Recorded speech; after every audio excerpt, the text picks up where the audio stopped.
इस वीडियो को लाइक करें, हमारे चैनल को सब्सक्राइब कर बेल आइकन जरूर प्रेस करें। अस्सलाम वालेकुम दोस्तों, क्या हाल है आप सबकी। मैं उम्मीद करता हूँ आप सब ठीक होंगे, खुश होंगे और मज़े में होंगे। दोस्तों आज बात करते हैं कि ज़िना क्या है, ज़िना कितना बड़ा गुनाह है, क्या ज़िना का कफ़ारा भी हो सकता है, ज़िना की सज़ा कितनी होती है, ज़िना आखिर चीज़ क्या है और ये इंसान के दिल में कैसे फैलता है और ये दूसरों तक कैसे फैलता जा रहा है। आइए हम आज इस टॉपिक पर बात करेंगे। आइए हमारा साथ दीजिए। तो वीडियो शुरू करते हैं।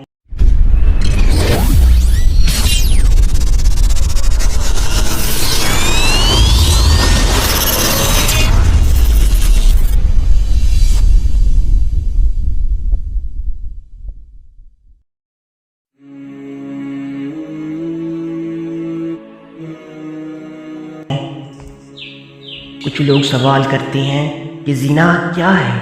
जवाब, अगर मर्द एक ऐसी औरत से सोहबत करे, हम बिस्तरी करे जो उसकी बीवी नहीं है तो ये ज़िना कहलाता है।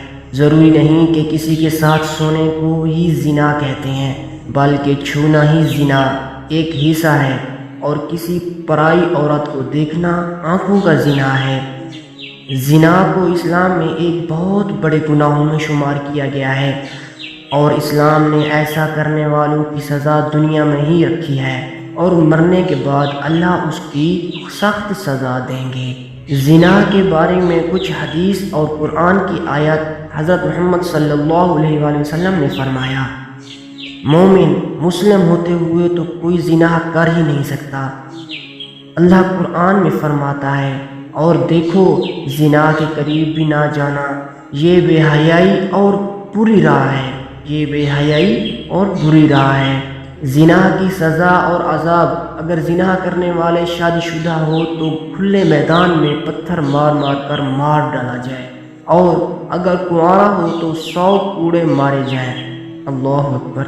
आजकल देखने में आया है उस गुनाह में बहुत से लोग शामिल हैं, खासकर इस बाज़ार में जहां औरतें और मर्द जाते हैं, जहां औरतें और मर्द साथ जाते हैं।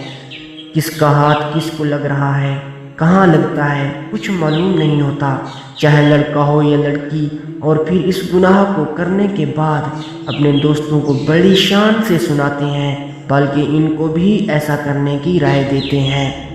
अगर कोई अकेले लड़की या लड़का कोई गलत काम करता है तो इस गुनाह का उसके माँ बाप को भी गुनाह मिलता है, क्योंकि उन्होंने उनकी जल्दी शादी नहीं की, जिसकी वजह से वो गलत काम करने लगे। और शादी की उम्र होने के बाद भी अगर माँ बाप उनकी शादी ना करें तो अल्लाह पाक नाराज़ हो जाता है और उनके घर की बरकत ख़त्म हो जाती है और अल्लाह उन माँ बाप से क़यामत के दिन हिसाब मांगेंगे। अल्लाह अकबर, अल्लाह अकबर। और एक जगह अल्लाह ने कुरान में फरमाया, पाक दामन लड़कियाँ पाक दामन लड़कों के लिए हैं और पाक दामन लड़के पाक दामन लड़कियों के लिए हैं। इसका मतलब ये है कि अगर आप खुद अच्छे हैं तो अल्लाह आपको भी अच्छी बीवी या दूल्हा देगा, और ख़राब हैं तो समझ लीजिए दोस्तों, इंसान जो भी गलत काम करता है उसकी कीमत उसके बच्चों, माँ या बहन को इस दुनिया में ही अदा करनी पड़ती है। इमाम शाफिई रहमतुल्लाह अलैह कहते हैं कि ज़िना एक कर्ज है, अगर तू ये कर्ज लेगा तो तेरे घर से यानी तेरी बहन बेटी से वसूल किया जाएगा। अल्लाह अकबर। दोस्तों इस कबीरा गुनाह की और भी सज़ाएं हैं, लिहाजा खुद भी बचो और अपने दोस्तों को भी बचाएं। अगर आपने अपनी जिनसी किस्सा आपके दोस्त सहेली को सुनाया और उसके दिल में भी ऐसा करने की बात आ गई और उसने वो काम कर लिया तो इस गुनाह का आपको भी गुनाह मिलेगा, क्योंकि आपने ही इसको गलत रास्ता दिखाया है।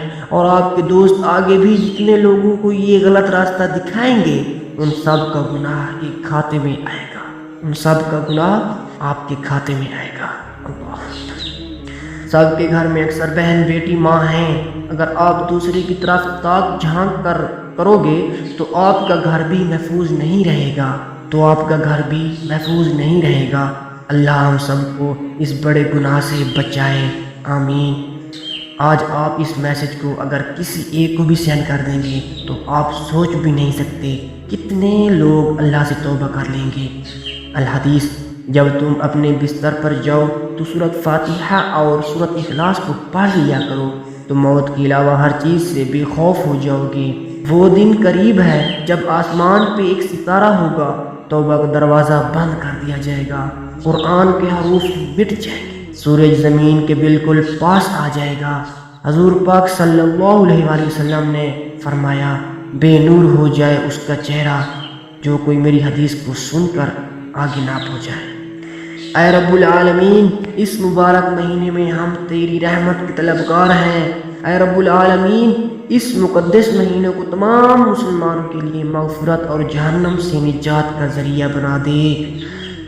اس مہینے کی خاطر تمام مسلمانوں کے لیے مغفرت اور جہنم سے نجات کا ذریعہ بنا دے، آمین ثم آمین یا رب العالمین۔